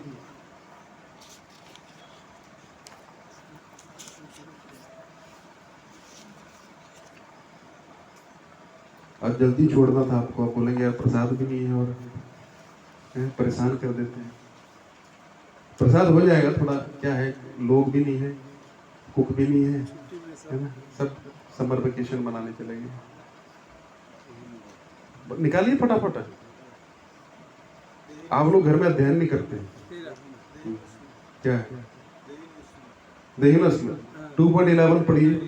देहिनोस्मिन तो बाद में ज्ञान चालू किया आत्मा का। 2.11 क्या है? उससे पिछला क्या है? पिछला है तमुवाचम ऋषिकेशम, है ना। 2.14 देखिए।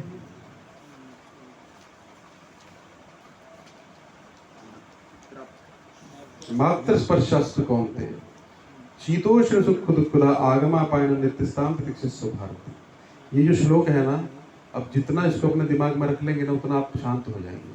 भगवान सबसे पहले बोले कि अर्जुन सहन करना सीखो। मैं हर बार बोलता हूँ, सहन कर। प्रसाद होगा नहीं होगा, सहन करो। कभी फिस्ट मिलेगी, कभी खिचड़ी मिलेगी, कभी कुछ नहीं मिलेगा।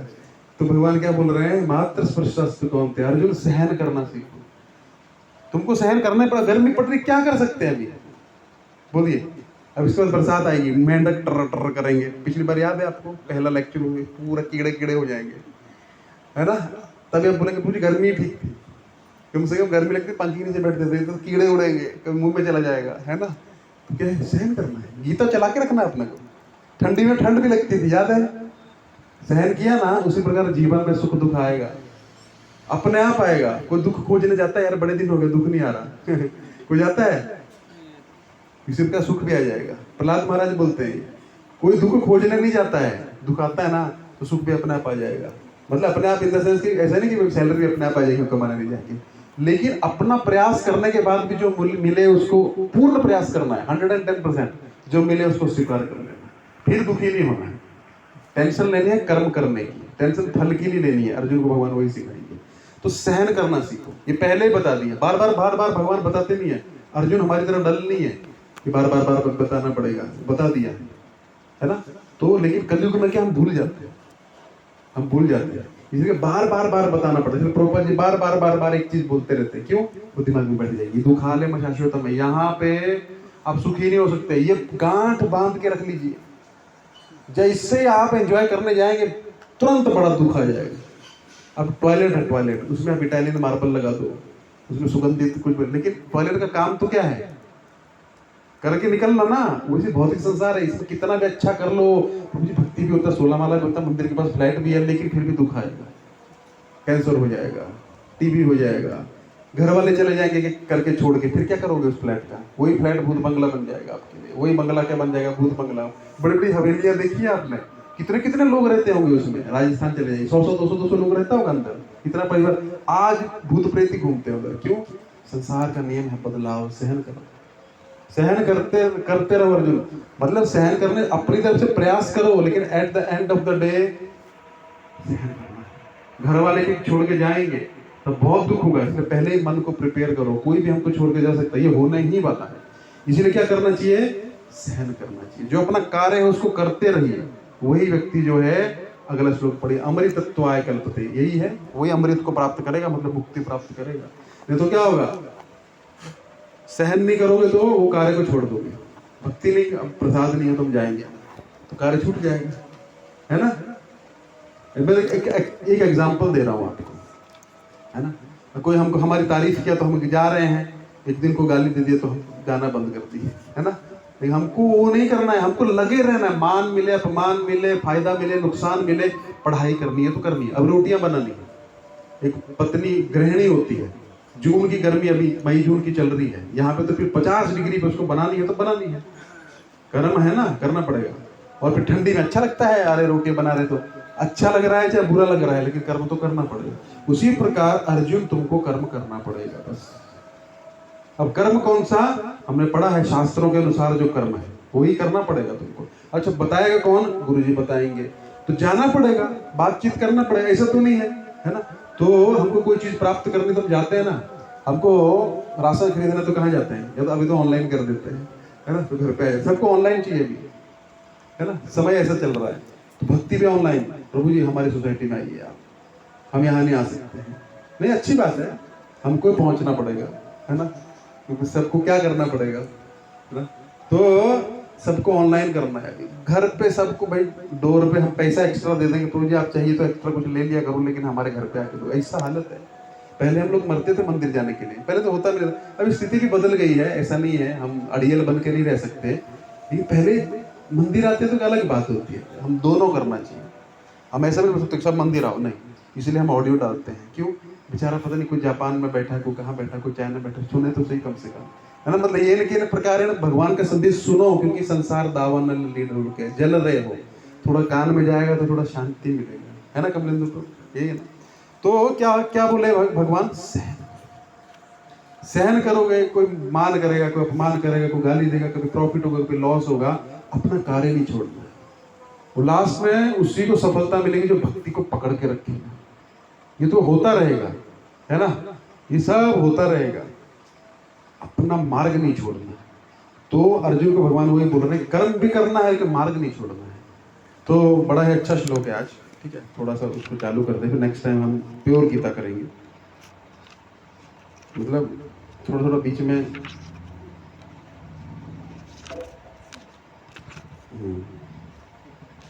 तो कर्म करना पड़ेगा। फिर हमने साइकिल देखा था, है ना, चक्र देखा था, तो चक्र याद है कि नहीं है? पढ़ा करिए आप घर में। तो क्या बोल रहे हैं भगवान कि अर्जुन तुम कर्म करोगे तो क्या होगा? तब तुम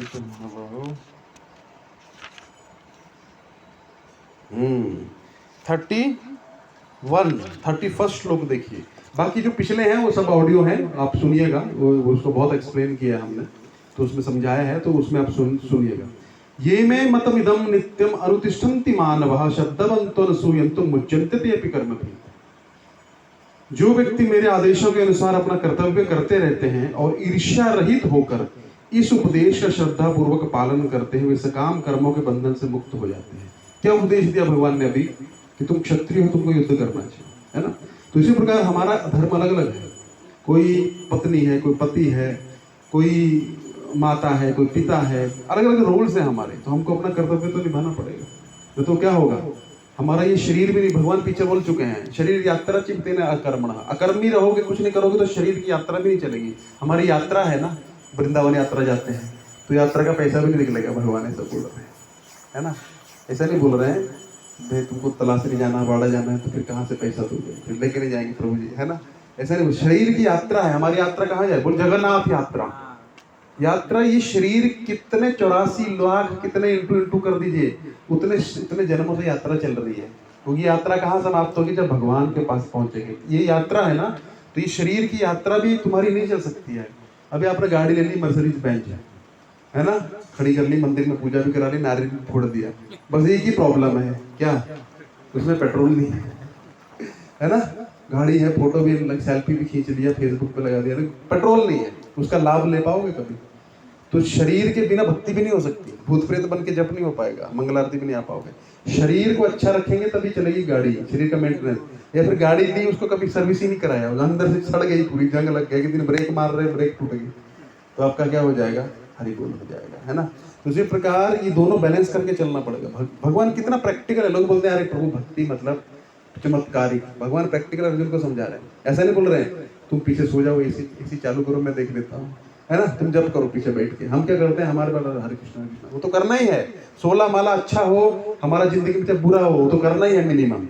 उसमें ये अपेक्षा नहीं करनी है कि भगवान, हम कर्म करेंगे, भगवान की कृपा प्राप्त करेंगे, लेकिन कर्म तो करना पड़ेगा। अर्जुन को भगवान उधर ही बोल देते क्या, तुम पीछे लेट जा, मैं देख लेता हूँ, सबको हार्ट अटैक दे देता हूँ, सब मर जाएंगे, है ना।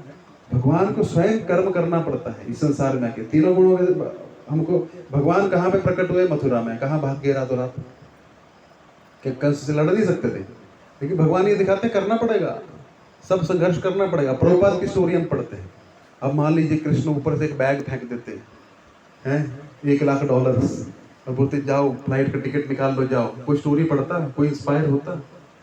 तो जीवन में संघर्ष है, किसको संघर्ष नहीं है। प्रहलाद महाराज का स्टोरी कितना अच्छा है ना, तो वैसे बेड पे बैठे रहते थे, जब करते थे भगवान प्रकट हो गए। ऐसा ऐसा संघर्ष है ना। ध्रुव महाराज का माँ ने गोद से उठा के पिता की गोद से फेंक दिया, अपमान हुआ। परीक्षित महाराज का, अरे मैं तो भगवान का दर्शन किया था, भगवान क्या मेरे से था, मेरे को श्राप दिला दिया, है ना। पांडवों का अच्छा हुआ, बेचारे बचपन से लेके लास्ट तक धक्के खाते रहे, कौन से भक्त का अच्छा हुआ है। और प्रभुपाद जी का, है ना, गुरु महाराज से, गुरु महाराज कितना संघर्ष किए। तो संघर्ष ही प्रेम है, और क्या प्रेम होता है बताइए।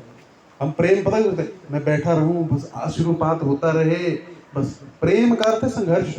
आप अपने घर वालों से प्रेम करते हैं ना, तो कितना कमलेंद्र प्रभु कितना दूर बैठे हैं कमाने के लिए, रोज फोन भी करते होंगे, बच्चे का फीस भी भेजते होंगे, सब करते हैं कि नहीं करते हैं, सब बॉस का गाली भी सुनते हैं, उसको प्रेम कहा जाता है ना। खाली आई लव यू बोलने से थोड़े प्रेम होता है। प्रेम मतलब आपको संघर्ष करना उस व्यक्ति के लिए। लेकिन जैसे हमको मंदिर आने के लिए बोलते हैं तो क्या हो जाता है, प्रभु जी, है ना, कुछ कुछ होने लगता है, कुछ कुछ होता है ना। क्यों, प्रेम नहीं है। प्रेम नहीं होगा तो क्या होगा, 1 किलोमीटर की दूरी भी 1 करोड़ मील लगेगा, और प्रेम होगा तो आप हजारों मील भी दूर पहुंच जाएंगे। प्रेम की बात है ना। तो संघर्ष ही प्रेम, और क्या है। जो हम संघर्ष करते हैं ना, इसलिए भगवान हमारी लाइफ में ना क्या करते हैं, संघर्ष। जिसके जीवन में ज्यादा संघर्ष है उसके पास ज्यादा चांस है। कुंती महारानी बोलती है, प्रभु आज आप जा रहे हो द्वारिका, हमको दुख था तो आप इधर ही रहते थे, अब आप सब सेटल मामला करके जा रहे हो, इसका मतलब है अब आप हमारे बारे में नहीं सोचोगे। पहले आप ये सोचते रहते थे, अरे दुर्योधन ऐसा तो नहीं कर देगा, अरे ऐसा तो नहीं कर देगा, अरे पांडव ठीक तो होंगे, लेकिन आज आप जा रहे हो, मतलब कृपा गई, है ना। दुख में सुमिरन सब करे, सुख में करे ना कोई, है ना।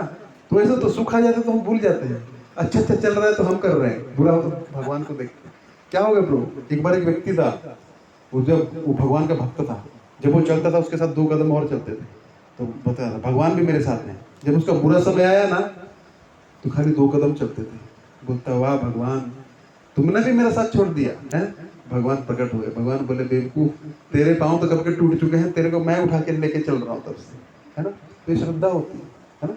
तो संघर्ष ऐसा मत सोचिए ज्यादा संघर्ष आएगा, पत्नी ज्यादा गाली देगी, तुम ज्यादा गीता क्लास लगा रहे हो आज, है, पर तो प्रसाद भी नहीं देते लोग, हैं, तो क्यों होगा, संघर्ष होगा। ऑफिस वाले गाली देंगे, है ना, घर वाले जो मित्र थे वो शत्रु हो जाएंगे। जब हम कॉलेज में थे हमारे सारे मित्र हमारे शत्रु हो गए, अरे ये तो बाबा बन गया, सब छोड़ दिए। तो हमने बोला ठीक है ना, तो त्याग करना पड़ेगा। भगवान ऐसे प्राप्त नहीं होते हैं। रिश्तेदार गाली देंगे, है ना, गांव वाले गाली देंगे, गांव वाले पता नहीं कहाँ से खबर फैल गई, हम चंडीगढ़ में भक्ति करते थे, हमारे चंडीगढ़ एक गांव वाला था कोई, वो बता दिया अरे वो तो बाबा बन गया।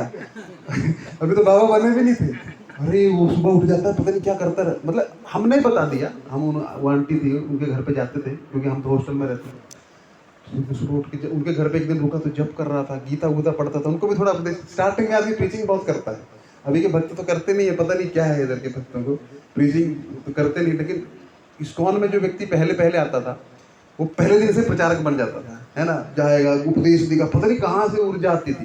तो उनको ज्ञान दिया तो हमारे घर वालों को फोन कर दिया, अरे आपका लड़का बिगड़ रहा है। बोले क्या हो गया, सिगरेट पीता? बोले नहीं। बीड़ी पीता? नहीं। शराब पीता? नहीं। तो क्या करता है, व्याभिचार? नहीं। माला करता है, बिगड़ रहा है। हम बोले यार तो डेफिनेशन ही बदल गई है पूरी, है ना।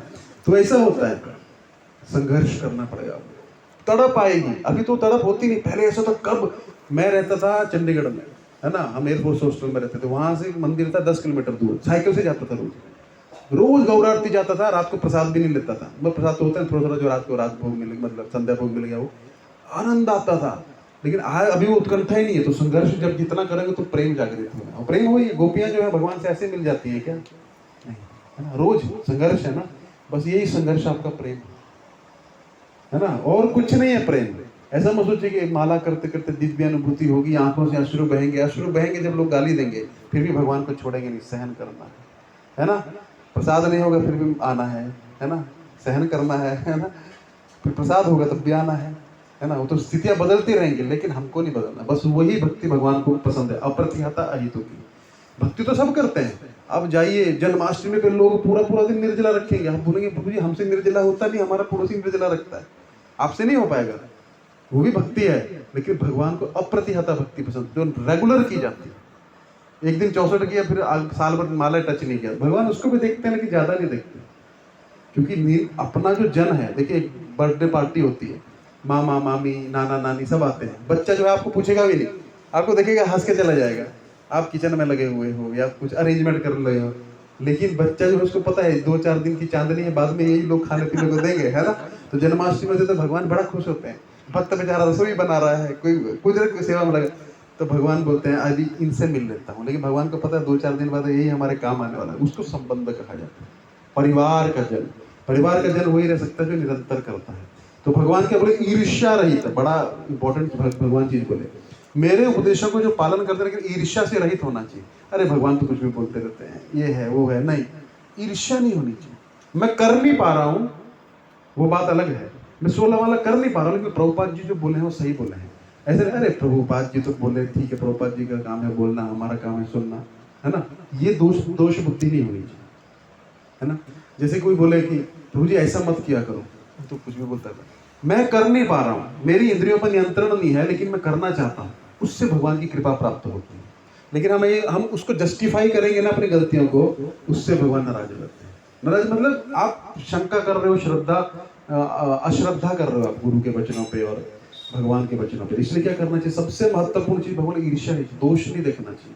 वो दोष देखेंगे तो किसमें आ जाएगा, अपने में आना ही आने वाला है ना। अपने में वो दोष आता ही आता है। दिखे ना कि कोई गलती कर रहा है तो उसके अथॉरिटी को आप जाके बता सकते हैं, प्रभु जी मुझे हो सकता है मैं गलत भी हूँ, मुझे ऐसा लग रहा है कि ये चीज हो रही है, तो आप देखिए, फिर वो करे ना करे उसका आपका काम, आपका ड्यूटी हो गया। लेकिन आप डायरेक्ट पॉइंट आउट नहीं कर सकते, अरे ये है वो है। कुछ लोगों का सुबह से शाम तक यही काम रहता है, क्या गलत चल रहा है वही देखते रहते हैं, क्या सही चल रहा है वही देखेंगे, कथा में बैठेंगे बाहर पीछे मीटिंग करते रहेंगे, भगवान का दर्शन नहीं करेंगे। प्रसाद में अरे प्रसाद बराबर नहीं बना, लेकिन खुद एक जेब से एक पैसा नहीं देंगे, है ना, ना तो सहयोग करेंगे। तो वो क्या होता है, ऐसे लोगों में भगवान की कृपा कभी भी नहीं होती। उनका जो होता है आप देखना, आपको लगेगा वो उनका ना तो हरिकथा में रुचि होगा, उनका नींद बढ़ जाएगा। सबसे पहले तो सुबह उठ ही नहीं पाएंगे, पाप का बोझ बढ़ रहा है ना निंदा से। तो क्या होगा, ऐसे लोगों पे भगवान का आपको लगेगा कि वो जुड़ा हुआ है, लेकिन वो जुड़ा हुआ उसका मन जो है पूरा का पूरा क्या हो जाएगा, नीरस हो जाएगा, रस नहीं आएगा भक्ति में। भक्ति में रस आएगा कैसे, वैष्णव अपराध नहीं करना है, निंदा नहीं करना है, किसी का निंदा सुनना भी नहीं है। हमने अपने गुरु महाराज खुद देखा। एक बार हम गए थे मुंबई में जुहू में महाराज से मिलना है। तो एक ब्रह्मचारी हमारे साथ थे। वो ब्रह्मचारी थोड़ा मतलब थोड़ा मानसिक स्थिति ठीक नहीं था उनका, वृद्ध भी थे। तो वो गए महाराज को बोलने लगे, महाराज ऐसा है मंदिर। महाराज ऐसे कान बंद कर, अरे ठीक है चुप हो जाओगे। तो महाराज सुने नहीं। तो महाराज बोले, महाराज वो महाराज को बोले, महाराज मेरा हेल्थ। महाराज बोले डोंट थिंक, ऐसा सोचो मैं एकदम फिट हूँ, मैं एकदम फिट हूँ, ये सोचो मेंटली तुम्हारा ये है तो मेंटली अच्छा सोचो। तो होता है निंदा सुनते हैं। तो मंथरा जो थी, कैकेयी को निंदा कितना किया। कैकेयी को भरत से ज्यादा प्रिय थे कौन? भगवान रामचंद्र, है ना। वो पहले उसकी बातों को काटी भी मंथरा, तू क्या बोल रही है, अरे ऐसा कुछ नहीं अरे। लेकिन वो फिर सुनना चालू की तो क्या हो गया, राम को बनवास हो गया, है ना। आपने 10 लीटर दूध गर्म किया, उसमें एक बूंद खाली नींबू की डालनी है, 10 लीटर और कहाँ एक बूंद, पूरा दूध पड़ जाएगा। इसलिए निंदा ही ऐसी, आप थोड़ा सा सुन रहे, अच्छा थोड़ा बताओ तो सही प्रभु क्या बोल रहे, अपना मतलब नहीं हो तो नहीं सुन रहे, फिर आप उस व्यक्ति को ना उसी दृष्टि से देखना चालू कर देते हैं और वैसा दिखना भी शुरू हो जाता है अपने आप ही। क्योंकि निंदा सुनी है ना, वो व्यक्ति बेचारा कर कुछ और रहा है लेकिन आपको दिखेगा अरे देखा वो सही बोल रहा था, ये होता है निंदा। और आपको क्या, अगर वैसा है भी, आप यहाँ आपका तो भला हो रहा है ना, आप अपना भक्ति पर फोकस करेंगे तो आपको उससे क्या मतलब है। लेकिन हमारा क्या है, 56 भोग बंट रहा है, तो देख रहे हैं मुंडी घूम रही है, अरे पूरी आ रही है, समोसा आ रहा है, तभी अचार आने लगे तो क्या हो गया, अचार आता तो तुरंत जीभ में पानी आ जाता है ना। 56 भोग देख के नहीं आएगा, अचार देख के आ जाएगा, अरे प्रभु जी थोड़ा जल्दी दो मेरे को भी दो। तो उससे क्या होता है, कृष्ण कथा इतनी इतनी स्वादिष्ट है, इतनी पौष्टिक है, लेकिन हमको उसके प्रति रुचि नहीं होती। जैसे थोड़ा सा निंदा, क्या बोला प्रभु फिर से बोलिए आप थोड़ा, अच्छा मैंने सुना नहीं, अच्छा ऐसा ऐसा, निंदा सुनने की जो आदत होता है भुगतना पड़ता है। क्योंकि एक बार मैं एक स्टोरी पढ़ रहा था, वो एक छोटी सी बुक है नरसिंहदेव की। तो एक भक्त था, उसके हृदय में ना, मतलब उसको नरसिंहदेव स्वप्न में दर्शन दिए, उसको कुछ रोग था, बहुत ऐसा रोग था, डॉक्टर बोले कि मर जाएगा 2 दिन बाद। तो नरसिंहदेव को प्रार्थना किया, अच्छा भक्त था वो, लेकिन निंदा के चक्कर में फंस गया था। हम फंसते कैसे, हम ऐसे लोगों का संगत करते हैं जो निंदा करते हैं और उनके साथ फंस जाते हैं। आप कुछ भी मत करिए, माला भी मत करिए, लेकिन ये बोलिए कि प्रभुपाद जी बहुत अच्छी संस्था बना के गए हैं, कितने अच्छे भक्त कर रहे हैं, लेकिन मैं नहीं कर पा रहा हूँ, आप भगवत धाम चले जाएंगे। कैसे? आप अच्छा कर रहे हैं ना, कलयुग में अच्छा सोचने का फल है। आपने ऐसा सोचा है, देखो कितना अच्छा मंदिर बन रहा है, मेरे पास अगर पैसा होता ना, मैं सोने का भगवान को मुकुट देता। आपने दिया नहीं, उसका फल मिल जाएगा आपको। कलयुग में ऐसा है, उल्टा सोचने का फल नहीं है। जैसे गलत सोच लिया तो कलयुग में सब उल्टा सोचते हैं। तो लेकिन ये सोच का फल ऐसा है ना, आपने सोचा देखो यार मैं तो कर नहीं पाता हूँ, 10 साल से आता हूँ, प्रसाद खाता हूँ, कुछ नहीं कर पाता हूँ, लेकिन ये भक्त कितना अच्छा प्रचार करते हैं, है ना, कितना अच्छा है, बेचारे मंगल आरती उठते हैं, मैं तो उठ नहीं पाता। आपको मंगल आरती का फल मिलेगा। क्यों? क्योंकि अच्छा दर्शन कर रहे हैं, और आप भले मंगल आरती उठ रहे हैं लेकिन सब में दोष लिख रहे हैं, अरे ये तो आलसी है। आपको जो मंगल आरती करते हुए फल नहीं मिलेगा। ये ऐसा ही है, स्पिरिचुअल जो साइंस है ना, मैथमेटिक्स वो अलग है बहुत। ये स्पिरिचुअल और मटेरियल मैथमेटिक्स एक जैसा 1 + 1 = 2 नहीं होता। यहाँ पे 1 + 1 भी 1 ही होता है और 5 + 1 भी 1 ही होता, मतलब पूर्ण है भगवान। तो इसलिए क्या है, अच्छी भावना रखेंगे, अरे देखो ये कितना मेहनत करते हैं बेचारे, है ना, अच्छा देखोगे तो उसका फल आपको मिलने लग पड़ेगा। बस ये स्पिरिचुअल है। तो इसलिए क्या बोल रहे हैं भगवान, इसका तात्पर्य आप पढ़ेंगे आप हिल जाएंगे। प्रभुपाद जी का तात्पर्य पढ़िए 31 वाले का। अब मेरा तो गीता बंद हो गया, मैं ही पढ़ देता, नहीं तो एक मिनट उसका तात्पर्य में पढ़िए, प्रभुपाद जी क्या बोल रहे हैं, आप समझ जाएंगे भक्ति क्या है। हम नहीं कर पा रहे हैं लेकिन हम करेंगे कैसे, अच्छा चीज देख के। एक मिनट मैं पढ़ देता हूँ।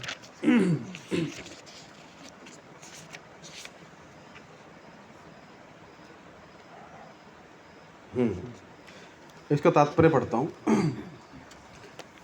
श्री भगवान कृष्ण का उपदेश समस्त वैदिक ज्ञान का सार है, अतः किसी अपवाद के बिना यह शाश्वत सत्य है। अपवाद मतलब कोई डाउट नहीं है इसमें। जिस प्रकार वेद शाश्वत हैं उसी प्रकार कृष्ण भावनामृत का यह सत्य भी शाश्वत है। क्या सत्य शाश्वत है? कि जो इसको फॉलो करता है मेरी इंस्ट्रक्शन को, उसको सक्सेस मिलेगी, और जो ईर्ष्या रहित है। मनुष्य को चाहिए कि भगवान से ईर्ष्या किए बिना इस आदेश में दृढ़ विश्वास रखे। करने को नहीं बोल रहे प्रभुपाद जी, विश्वास रखे। होगा भी नहीं एक साथ में, एक दिन में नहीं होगा। ऐसे अनेक दार्शनिक हैं जो भगवत गीता पर टीका रचते हैं किंतु कृष्ण में कोई श्रद्धा नहीं रखते। वे कभी भी सकाम कर्मों के बंधन से मुक्त नहीं हो सकते, किंतु एक सामान्य पुरुष, सामान्य नॉर्मल आदमी, भगवान के इन आदेशों में दृढ़ विश्वास करके कर्म नियम के बंधन से मुक्त हो जाता है, केवल विश्वास करके। अभी कुछ किया नहीं है, केवल विश्वास किया कि हाँ, भले ही वह इन आदेशों को ठीक से पालन ना कर पाए। पालन नहीं हो रहा है, सोलह माला नहीं हो रहा, लेकिन मुझे करना है। कितना अच्छा कमलेंदु प्रभु, कितना अच्छा बेचारे मंगल आरती उठते हैं, उसको फल मिलेगा। गुण देखेगा तो उसका भी मंगल आरती चालू हो जाएगा, लेकिन जो दोष देखता है उसको क्या मिलेगा? लास्ट में दोष ही मिलेगा। किंतु चूंकि मनुष्य इन नियम से रुष्ट नहीं होता। अरे क्या भगवान नियम, प्रभुपद क्या नियम बना गया यार 16 माला, ये ऐसा नहीं करना चाहिए था, ये बोलेगा तो क्या हो जाएगा? रुष्ट नहीं हो रहा है, वो बोल रहा है कि मैं नहीं कर पा रहा हूं, मेरी असमर्थता है, तो उसको क्या होगा? किंतु चूंकि मनुष्य इस नियम से रुष्ट नहीं होता और पराजय तथा निराशा का विचार किए बिना निष्ठापूर्वक कार्य करता है ना? ऐसा नहीं कभी कभी माला होगा, कभी नहीं भी होगा, लेकिन ये बोलता नहीं मेरी गलती है, मैं करूंगा। गुरुजी बोलते हैं निराश नहीं होता है, जय पराजय की टेंशन नहीं लेता है, अतः वो विशुद्ध कृष्ण भावनामृत को प्राप्त हो जाता है, अपने आप प्राप्त हो जाएगा। इसलिए मैंने बोला 2.14 बोला ना कि लगे रहना है। और कैसे लगना है? गुरु के आदेशों के अधीन लगना है ना? तो वैसे लगे रहता है तो उसको शुद्ध कृष्ण भावनामृत आज नहीं तो कल प्राप्त हो जाएगा। लेकिन डाउट करेगा और क्या करेगा? अरे और दोष देखेगा तो दोष अपने में आ जाएगा। बस यही है जीवन का सिद्धांत, ही यही है। जो आप देखते हो, जो आप सुनते हो, वही आप बन जाते हो, है ना? जैसा आप संग करते हो वैसी इच्छाएं उत्पन्न होती हैं, और वैसी इच्छाएं उत्पन्न होती है, वैसा कर्म करते हो और वैसा जीवन होता है, वैसे आगे का भविष्य होता है। इसलिए व्यक्ति को हमेशा अच्छी कंपनी में रहना चाहिए, भक्तों के, अच्छे भक्तों के संग में रहना चाहिए। जो भक्त जो है ना, प्रजल्प करते हैं, मतलब भक्त तो नहीं है वो प्रजल्प करते हैं तो, लेकिन भक्त जैसे प्रतीत होते हैं उनको भक्ति विनोद ठाकुर बोलते हैं कलीर चेला। माया अपने एजेंट छोड़ती है, पता है आपको? यहाँ पे भी छोड़ती है डिस्ट्रैक्ट करने के लिए, क्योंकि माया पूरी तरह जब तक पक्का नहीं कर देगी तब तक भक्ति में लगने नहीं देगी। तो यहाँ पे भी घूमते रहते हैं, है ना? तो हमको सतर्क रहना चाहिए। हमको अपने भक्ति लता जो बीज है ना, अभी बीज है वो, अभी पौधा भी नहीं बना, उसको सिंचन करना है श्रवण और कीर्तन से। सिंचन करते हैं ना, अब आपने बीज लगा दिया, उसको पानी नहीं दिया तो जल जाएगा वो। तो ऐसे भक्ति लता बीज प्राप्त हुआ है, उसको सिंचन करना है, फिर थोड़ा सा पौधा निकलेगा ना, अंकुरित होगा ना, उसको बाढ़ दे देना है। बाढ़ कैसा? वैष्णव अपराध नहीं करना है, बचाना है उस पौधे को, है ना? फिर वो धीरे धीरे बड़ा हो, फिर भक्ति लता होगी, फिर गोलोक तक पहुंचेगी वो। तो इसी प्रकार यही प्रक्रिया है। हमको क्या करना है? बहुत सतर्क रहना है, देखते रहना हमारा माइंड कहाँ जा रहा है। निंदा तो नहीं सुन रहे हैं हम लोग, निंदा सुन रहे हैं तो क्या हो जाएगा? तुरंत जैसे आपने सुंदर गार्डन लगाया, उसमें हाथी घुस जाए तो क्या हाल करेगा वो? है वो तो आड़ कुछ नहीं देखेगा, उजाड़ डालेगा। उसी प्रकार वैष्णव अपराध होता है। तो इसलिए देखिए, मैं बोलता हूँ आप माला करिए, नहीं भी कर पा रहे तो सोचिए हम करेंगे, है ना?